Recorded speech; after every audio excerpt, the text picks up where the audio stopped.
മുഖ്യമന്ത്രി പദത്തിന് യോഗ്യനെന്ന സർവേ ഫലം പങ്കുവച്ചതിന് പിന്നാലെയാണ് പാർട്ടിയെ ഞെട്ടിച്ചുകൊണ്ട് അടിയന്തരാവസ്ഥയ്ക്കെതിരെയുള്ള തരൂരിന്റെ ലേഖനം. ഇന്ദിരാഗാന്ധിയെയും സഞ്ജയ് ഗാന്ധിയെയും രൂക്ഷമായി വിമർശിക്കുന്ന തരൂരിന് മോദി ഭരണത്തിൽ ജനാധിപത്യ ഇന്ത്യയാണെന്ന അഭിപ്രായവുമുണ്ട്.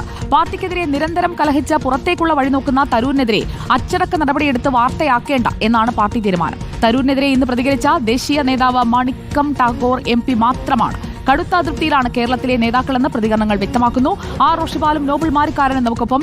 ആർ റോഷിപാൽ, തുടർച്ചയായ പ്രഹരങ്ങളാണ് പാർട്ടിക്ക് തരൂർ കൊടുത്തുകൊണ്ടിരിക്കുന്നത്. ഇതിനെ പാർട്ടി എങ്ങനെയാണ് കാണുന്നത്? സുജയ പാർവതി, തുടർച്ചയായി പലപ്പോഴായി കോൺഗ്രസ് നേതൃത്വത്തെ വിമർശിക്കുന്നു, കോൺഗ്രസിന്റെ നിലപാടുകളെ ചോദ്യം ചെയ്യുന്നു. പക്ഷേ ഇതിനൊന്നും ശക്തമായ രീതിയിലുള്ള ഒരു പ്രതികരണം കോൺഗ്രസ് നേതൃത്വം നൽകാൻ സന്നദ്ധമായിരുന്നില്ല.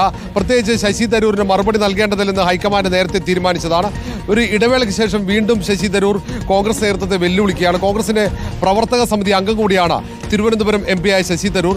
പാർട്ടിയുടെ പരിപാടികളിൽ നിന്ന് വിട്ടുനിൽക്കുക, പാർട്ടിയെ വിമർശിക്കുക, പാർട്ടിയുടെ പ്രഖ്യാപിത നിലപാടുകളെ ചോദ്യം ചെയ്യുക, BJP നേതാക്കളെ പ്രശംസിക്കുക, പ്രധാനമന്ത്രി നരേന്ദ്രമോദിയുടെ നിലപാടുകളെ പ്രതിപക്ഷ നേതാവ് രാഹുൽ ഗാന്ധി ചോദ്യം ചെയ്യുമ്പോൾ ആ നിലപാടുകൾക്ക് അനുകൂലമായി നിലപാട് സ്വീകരിച്ച് കോൺഗ്രസിനെ വെട്ടിലാക്കുക. ഇതൊക്കെയാണ് ശശി തരൂരിൻ്റെ ഇപ്പോഴത്തെ പ്രവർത്തനമെന്ന് കോൺഗ്രസ് വിലയിരുത്തുന്നു.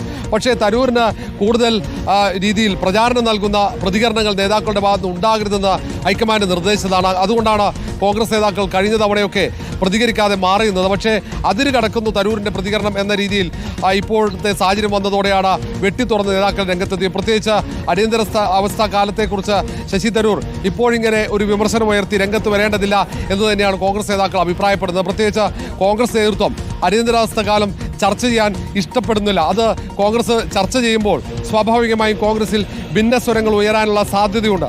അതുകൊണ്ടാണ് ആ വിഷയത്തിൽ നിന്നും പരമാവധി വിട്ടുനിൽക്കുന്നത്. ആ ഘട്ടത്തിലാണ് ശശി തരൂർ അടിയന്തരാവസ്ഥയെക്കുറിച്ച് ലേഖനം എഴുതി കോൺഗ്രസ് നേതൃത്വത്തെ വെട്ടിലാക്കിയിരിക്കുന്നത്. ഏതായാലും അസംതൃപ്തരാണ് കോൺഗ്രസ് നേതൃത്വം.